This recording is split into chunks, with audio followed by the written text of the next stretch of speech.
Good evening and welcome to Poland Daily. I'm Nicholas Richardson and this is the news. Ursula von der Leyen, the newly appointed President of the European Commission, visited Warsaw today. Von der Leyen and Prime Minister Mateusz Morawiecki discussed security, migration, climate policy and related energy transformation, as well as the future of the European Union and the composition of the staff of the new European Commission. We will try to establish a new beginning, build a Europe of mutual understanding and respectful compromise.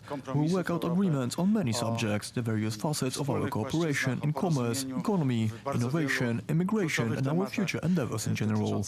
We are open to new ideas, a new opening for the European Union under the newly elected leader. My congratulations again to Madam President-elect for assuming this key role for the future of the EU, and I am happily looking forward to our working together. There will be topics we agree, there will be topics we disagree. There are difficult issues we have to tackle, like migration or the rule of law. I think it is important to listen to each other and to be respectful to each other, and to never ever forget why we are in the European Union, why we once came to the European Union. Following the meeting between Ursula von der Leyen and Mateusz Morawiecki, the Polish Prime Minister said that both sides have managed to find common ground on many important matters. During the meeting, Morawiecki also recommended Mateusz Jerski, the current head of the Polish President's Chancellery, for the position as one of the commissioners of the European Union. Zawsze taki moment daje pewną dodatkową szansę. It's moments like these that give us the possibility to have another chance, to look positively into the future. In fact, our entire conversation with Ursula von der Leyen was about the positive future of the European Union and of Poland as a key member of that community.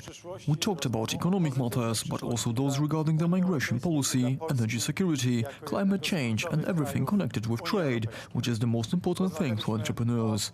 What's more, we discussed social policies and we agreed on all the aforementioned subjects. I began our conversation with the topic of the European Commissioner and I proposed Krzysztof Szczerski, the head of the President's Chancellery. We worked on this candidature in cooperation with the President, as we usually do in matters regarding foreign policies. We're proposing a man who is an expert in the specific way the EU institutions operate and who has great knowledge about the EU in general. We believe he's a perfect candidate who will do well under Ursula von der Leyen's leadership.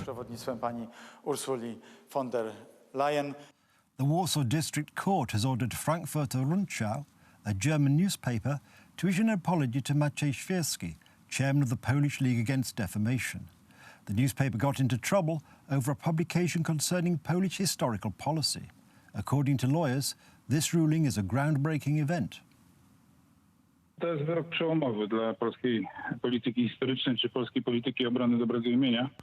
This is a breakthrough ruling for Polish historical policy or policy against the defamation of Poland, because so far in Polish courts there was a doctrine that only people who either survived the war, were combatants or, for example, former prisoners of concentration camps could defend the name of Poland in such matters. We had the case of Mr. Tindera or Captain Radomski, who, with our help and support, won the process against CDF for the miniseries Our Mothers, Our Fathers. The courts simply recognized that there was no legal interest for people who did not survive the war and did not participate in these events. Now it turns out that any Pole, not necessarily just one who survived the Second World War, can fight against the defamation of Poland, because saying that Poles are perpetrators or accomplices of the Holocaust is simply insulting and violating our national identity. The fight against Germany is a part of the Polish national and historical identity, and the fact is that we were attacked by the Germans. We are not accomplices to the Holocaust. A French inventor, Frankie Zapata, today tried to become the first man to cross the English Channel on a hoverboard. Unfortunately, his bid ended in failure after he fell into the water while trying to land on a boat in the middle of the channel to refuel. Frankie Zapata, who invented the jet-powered Flyboard Air, took off from near Calais earlier this morning and had hoped to make the crossing to St Margaret's Bay in Dover, on the English coast, in around 20 minutes. The French inventor failed to cross the English Channel on a jet-powered hoverboard, attempting to recreate the first cross-channel flight by aviator Louis Blériot 110 years earlier. Zapata failed to land on his refueling boat midway when he was about 20 kilometers from the British coast, according to a member of his team. Although Zapata was not injured, his team said he would not make another attempt on Thursday. Showing off the flyboard he invented in a field near the coast on Wednesday, Zapata said he was confident his flight would be a success. To cross the English Channel, Zapata had to travel 36 kilometers at speeds of 140 kilometers an hour. He flew between 15 and 20 meters above the sea. That's the news. Thank you for watching. Do stay with us for the weather, Poland Daily Business and more programmes. But from me, it's have a good night and a better tomorrow.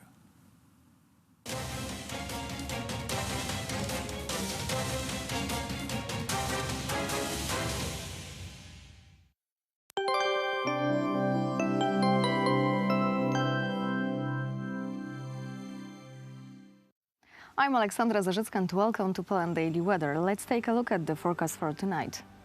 Cloudy sky in Central and on Easter. The temperature will be little higher than they have been in recent weeks. A maximum 18 degrees in Katowice and Wrocław and 30 degrees in Koszalin. And now over to tomorrow. An overcast day, especially around Białystok and Łódź, and there we will see rainfalls. In the rest of the country, plenty of sunlight will appear. The temperature will range from 23 in Gdańsk to 30 in Wrocław. Let's see what we can expect from the following 3 days. On Saturday, rainfall will appear on the east. Pressure will be little rise. On Sunday, rainfalls are expected around Rzeszów. Temperature will hover between 27 to 30 degrees. Monday will be very scorching day with 27 and 31 degrees. We don't expect any rainfalls that day. Thank you for watching and goodbye.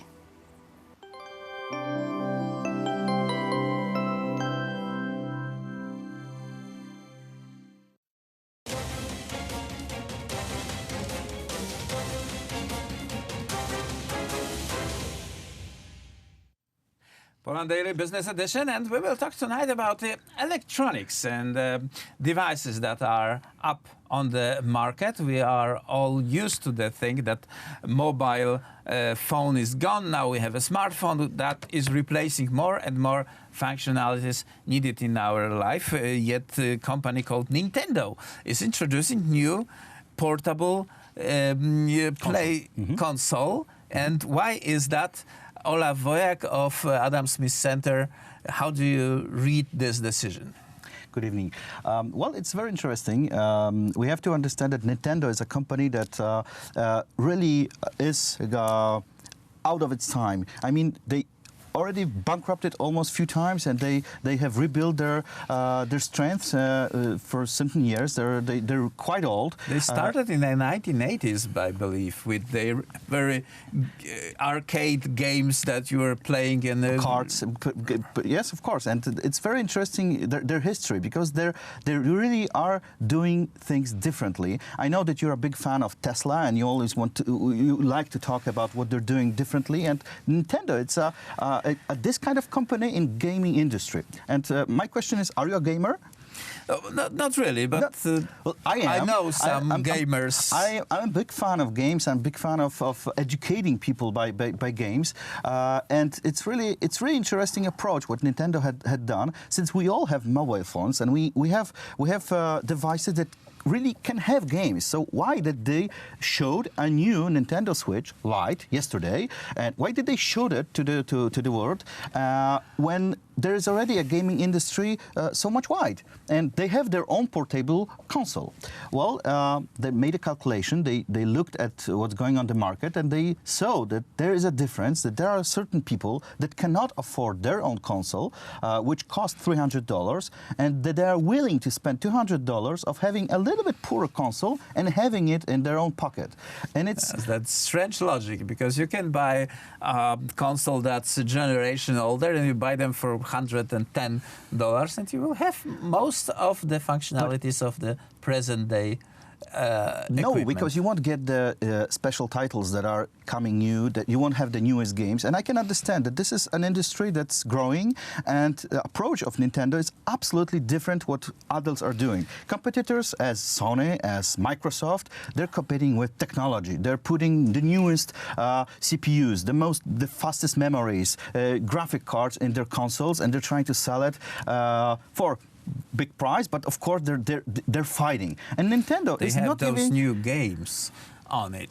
All of the consoles have. Right. I mean, Nintendo has also new games, so it's not a matter. But of course, they have the new games in 4K, and they're really fighting for the customer on the edge to have the highest quality. And Nintendo said, well, we're not fighting with the quality. We're fighting for the customer to just want to have fun. And it's really funny because the approach is not understandable by the other companies. But we have to understand and we have to know that Nintendo already overlived few other competitors. There was a very big competitor, Sega, that was producing also great consoles, and they lost the battle. Nintendo won. Why? Because they had a different approach, because they knew and they understood the market for many years to come. Right, this is an interesting thing. On the movie that they were introducing the console, they thanked all of the gamers and all of the people already owning their own products. The high executive said hello and welcomed in a Japan way all of their own customers, thanking them for what they will doing in the present years. And it's a nice approach. I mean, you cannot see this in Microsoft or Right. Sony. So it's a different approach. I think a different strategy, but it really works for them fine. And you have to remember that they really making a change. They're not copying each other. They're making a change with the technology that's influencing the industry, and not only gaming, because there are lots of products that are going on the market that are helping people. That were influenced by how the console is made. Is this a shape of the things to come, that producers of the consumer goods will consult in a larger way with their end customers, ask them what would you like to have, what do you think we can improve? Yes, this is the only way that a company, the technological company, can work in the 21st century. And also it's we have to know that this move by Nintendo could be possible because Apple haven't made a great move. They had the possibility, they had great devices, they had possibilities, but they just didn't understand what games are, and they didn't believe that there are certain customers wanting to have great games and using the phones to play games. So Nintendo just, popped up with their idea, and they showed, okay, you want a cheaper console? You will have it. And there we are. We have a new product that's going up. And we will on see how they will score on the market. Fingers crossed, because it's a company with huge tradition. From the same area of, you just mentioned Apple, is there any Apple alive after Steve Jobs? Well, it's not doing well. Financially, they are doing... right, they have those okay. billions of dollars on their account, right? But the problem is that people are unliking their products. That 212, as last time I've checked. Yes, the last product that was really made by Steve Jobs' hands were the AirPlugs, were the AirPods that were already they already had, but they were waiting for proper technology of the batteries. And this is the last product that he had his hands on, and we can see that they're last not innovative product of the company 6 years ago, something like well, that. the AirPlugs went out 2 years ago, but yes, it was made or it was Conceived, in a project, right. yes, on 6 years ago. So it's a big problem for this company, and I believe we are gonna see a change of the CEO in the next year of Apple. He's fighting his hard. He's going to show new iPads, new iPhones, new iOS, and new Macs on after vacation. But it's not going to help him because he already made so many mistakes during those years that he lost so many believed customers, fanboys that believed in Apple, that they would be able to do everything for this company, and they just went away. And some of those customers got to Nintendo. Olaf Wojak, sir, thank you very much for this conversation. Now we know a little bit more about the electronic market, as you noticed with Olaf Wojak, who is quite often a guest of this show. We normally speak about Elon Musk, SpaceX, and Tesla, and this was that show that we didn't mention this name. So wait for the next appearances of Olaf Wojak at our show. That was it for Poland Daily Business. Thank you very much.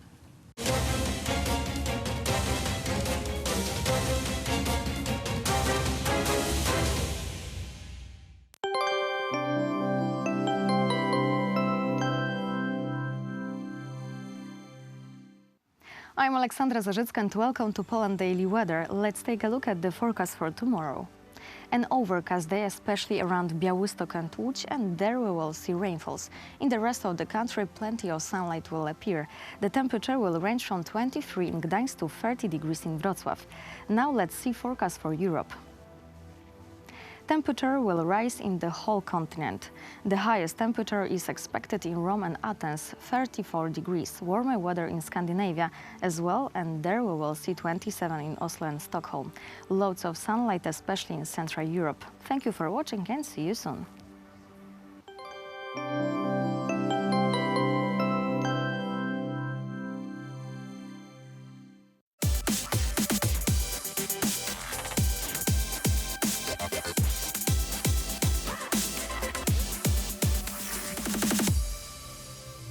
Welcome to Poland Daily Culture. I'm John Carter, and on today's episode we're joined by candidate for Mars One project, Mikołaj Zielinski. Welcome to the show. Thank you for having me here. Absolute pleasure. Right, Mikołaj, got a lot of questions I want to ask, and I think it's going to be an interesting conversation because there is just it's such a deep topic to explore. So anyway, I'm going to start off, most obvious question, how did you become a part of the Mars One project? So my colleague at work told me 5 years ago that there was something like one-way mission to Mars and selection had started at the time. So I Googled about it, and it turned out that indeed there was something like this. I couldn't believe initially. I thought that it was some psychological experiment or something like this to see how many people would be ready to apply or something like this. But it turned out it was a real thing. There were real people behind it, scientists and engineers. And immediately I got convinced that, yeah, I have to try.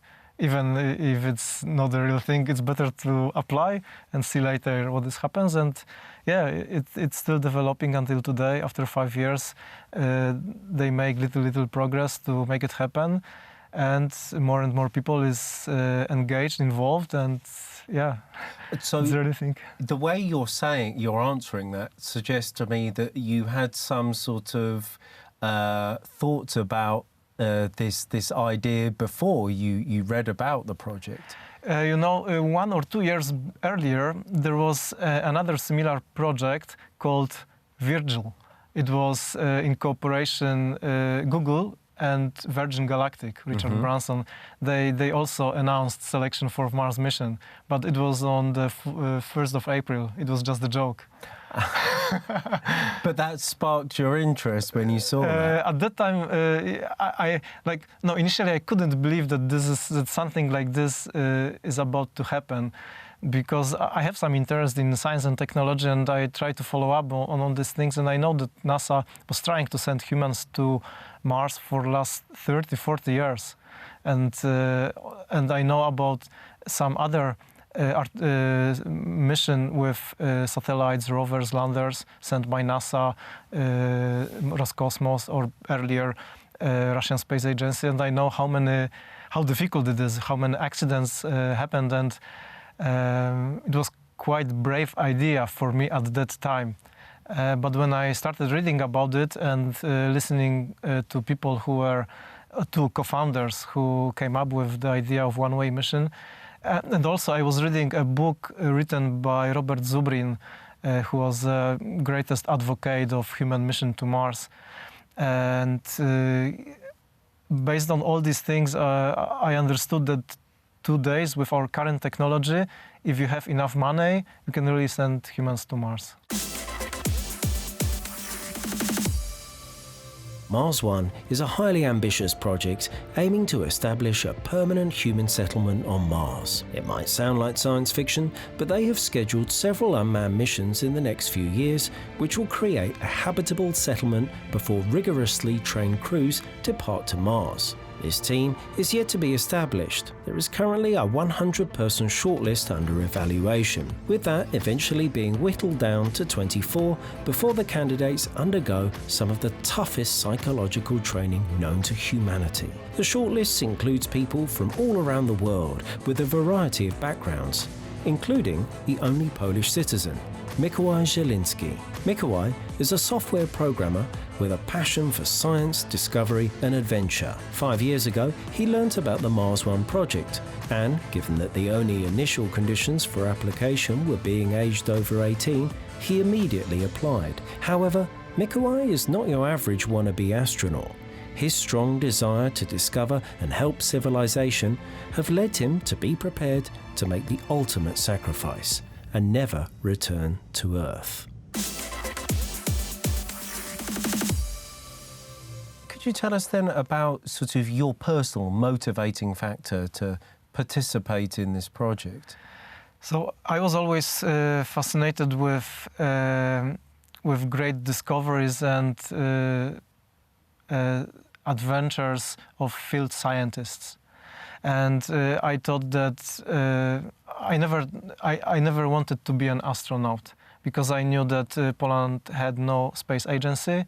So to become an astronaut, I would have to change my citizenship.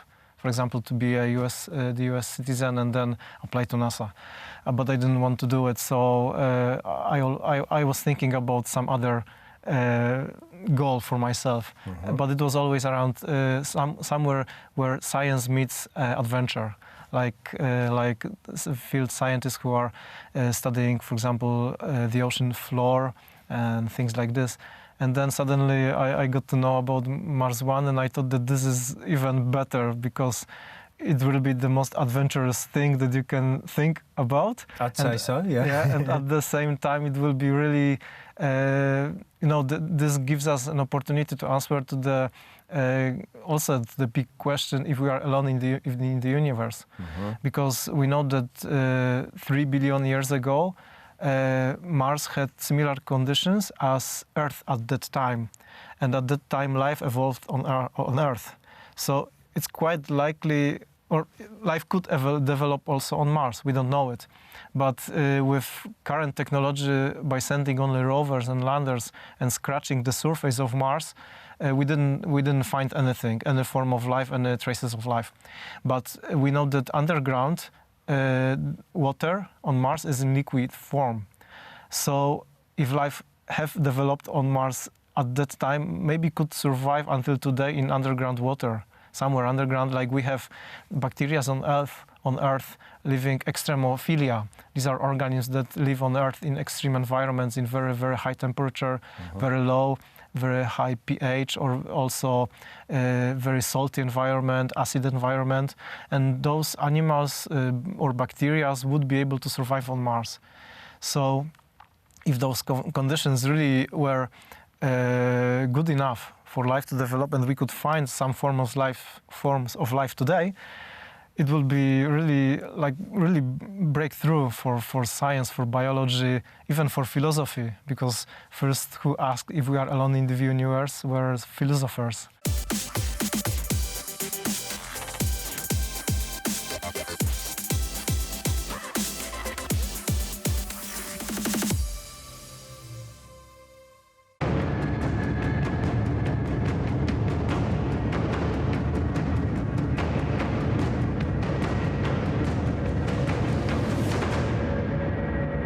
Ladies and gentlemen, welcome to Poland Daily History. Today we are visiting the city of Ciechanowice on the northeastern side of Poland and the Krzysztof Kluka Museum of Agriculture.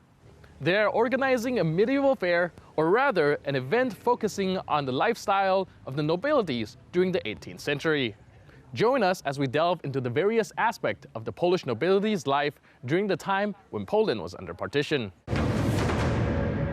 Today we are here at the city of Ciechanowice, and I was wondering if you can tell me a little bit about the history of this particular town. When did it become a town, and when did it got its municipal rights? Tak się składa, że w roku bieżącym obchodzimy 590. rocznicę nadania praw miejskich This year, we are celebrating the 590th anniversary of our city receiving its city rights. The document that proves it was found in the Vilnius University quite recently, a dozen years ago or so. The document was signed by the Burgrave of the Greater Poland region, who had good relations with King Władysław Jagiełło II. Thanks to this, Ciechanowiec, which initially functioned as a defensive settlement located near the river Nurzec, became a city. During these 590 years, many interesting things have taken place here. It would be very difficult to mention all of them in just a short interview, however, we can talk about a few of the most interesting. First of all, since the Union of Lublin, the city belonged to one of the most powerful families that ever existed in the Polish-Lithuanian Commonwealth, the Kiszko family.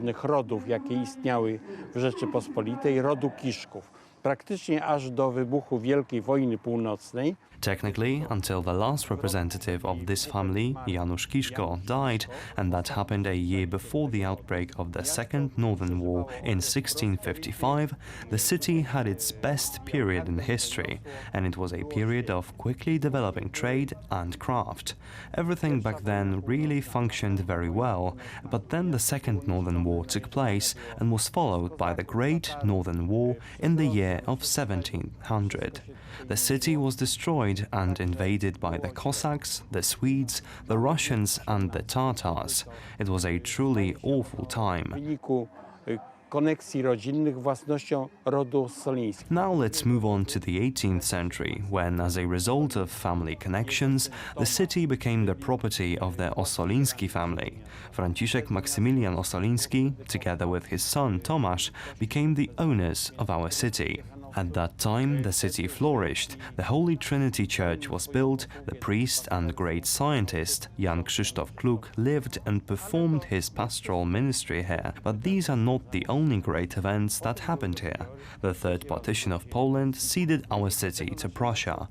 After that, the Napoleonic era began. This period led to the division of the city into two parts. Napoleon gave his good friend, the Tsar of Russia, the area of Białystok and the entire city of Ciechanowiec, except for the suburbs where the new town of Ciechanowiec was established. The Nurzec River was a border that divided the city into two parts. And from that time, the history of the two cities began.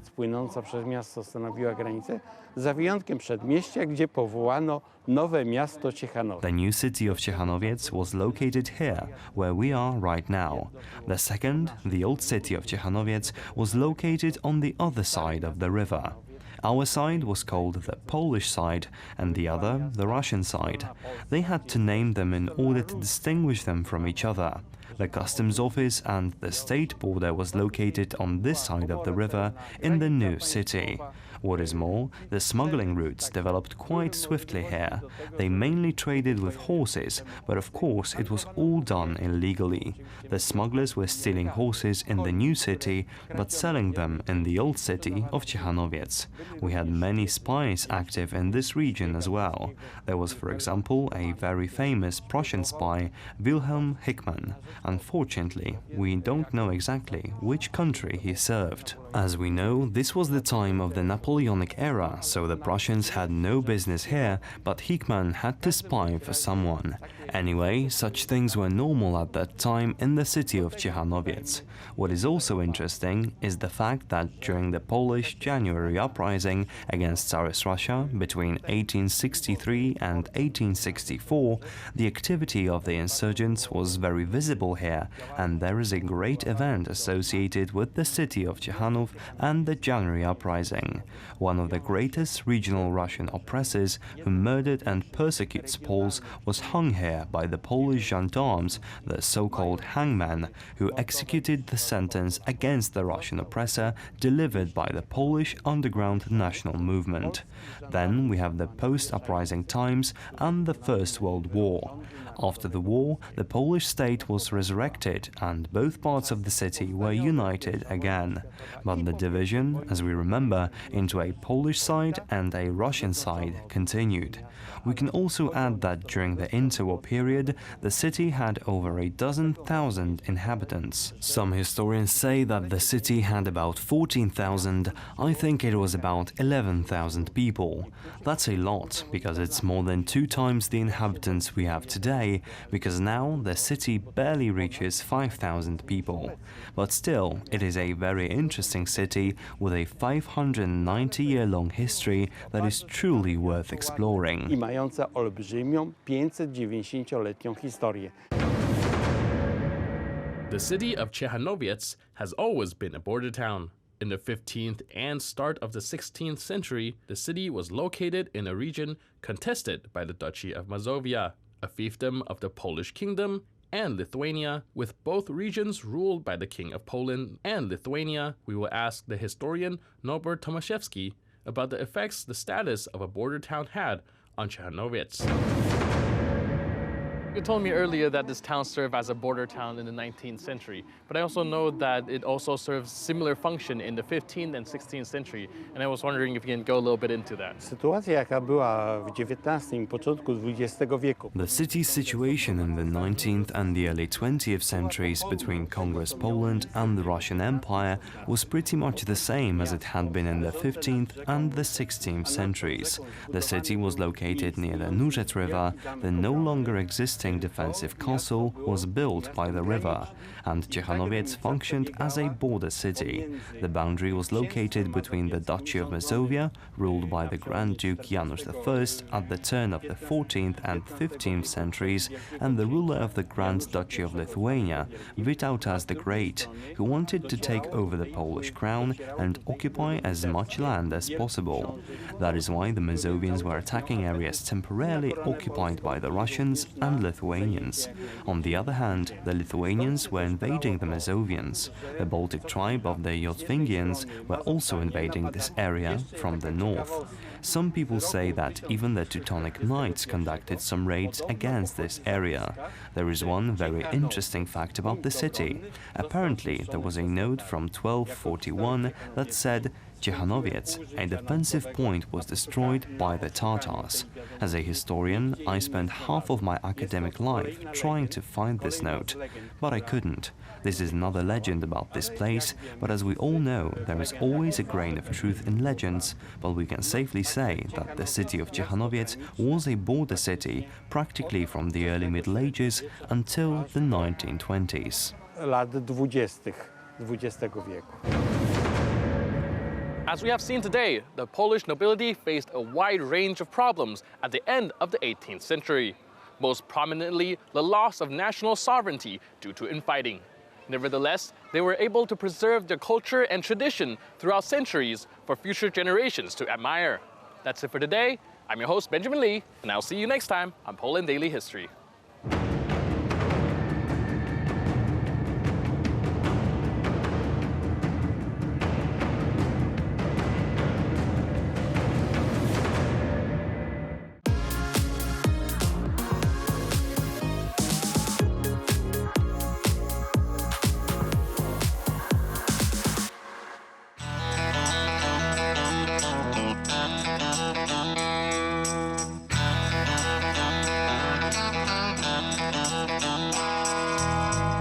Hello, and it's time for another edition of Poland Daily Travel.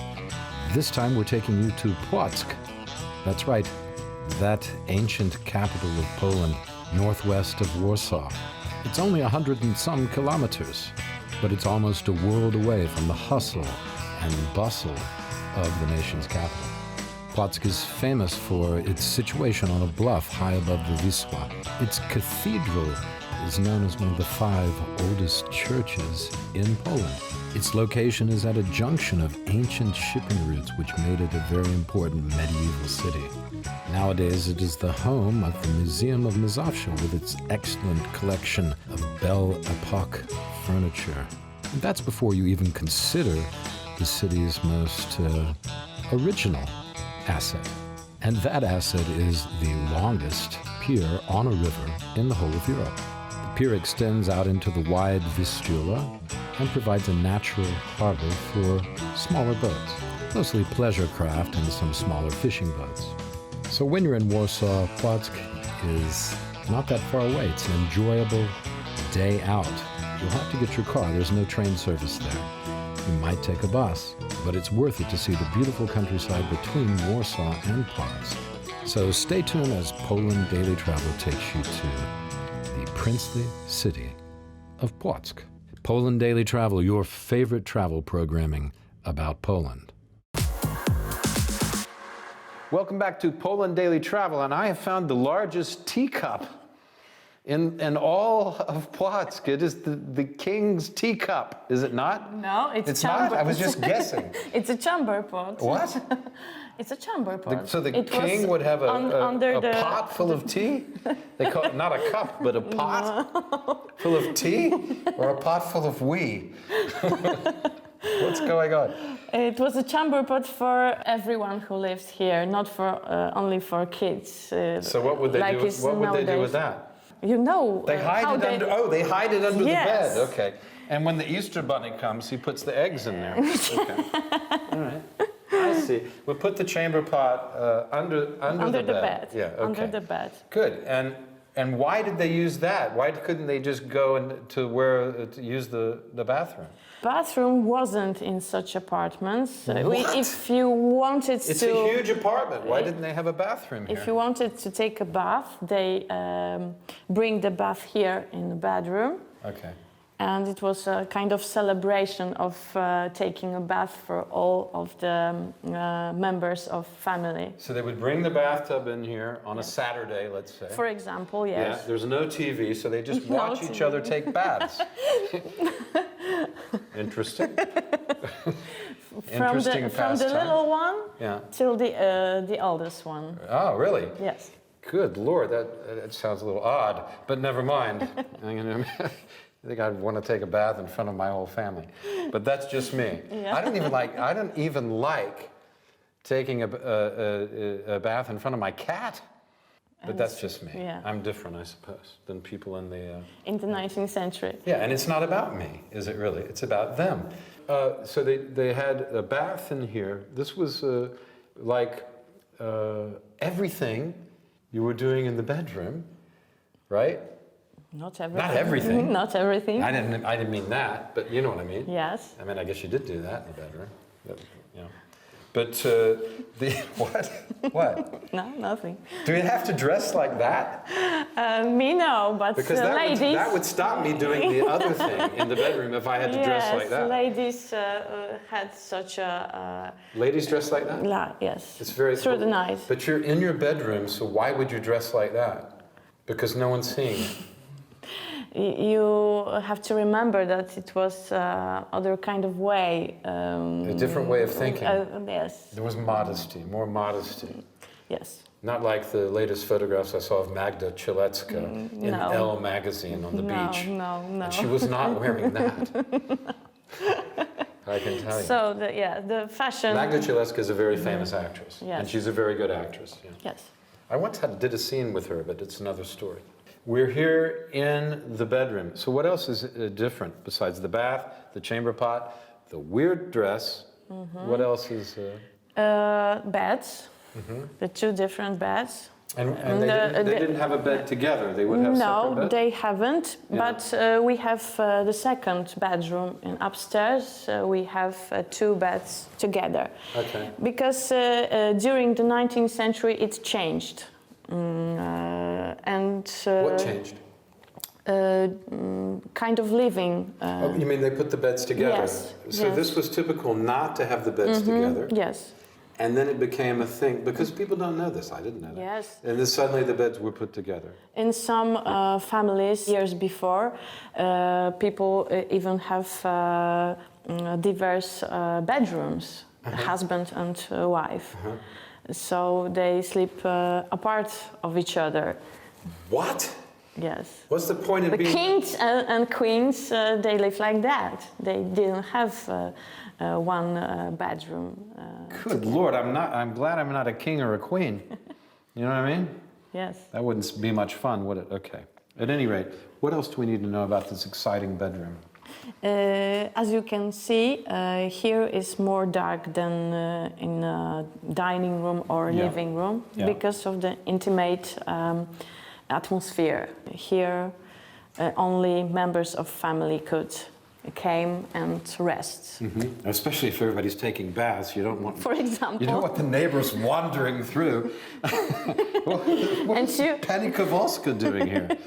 And you have to remember that it's you've noticed that it's a huge apartment. Yeah, it is huge. In which lived quite big family. Yeah. The members of family, the husband, wife, children, grandparents. Both sets of grandparents? Or just one set usually?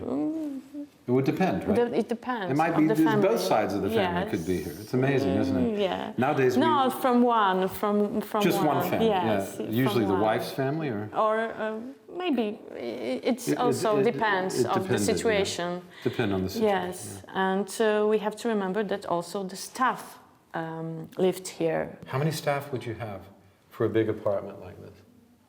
Someone who worked in kitchen, cook, the nanny, maid. So probably 3 people, and maybe 3, 4. Maybe one guy to take care of your carriage or something. Yes. A footman or whatever. Footman, some kind of footman. Yeah. In the rich family. Here we visit the apartment of middle class family. Yeah. So they wasn't on the high level. This is not even high level. No, it's not high level. It's still a lot higher level than most of us live on, even rich people nowadays. Okay, folks, more from the Museum of Mazowsza with Poland Daily Travel, coming right back. Should we go get the bath and get cleaned up? Okay, we're going to have a bath. We'll be right back.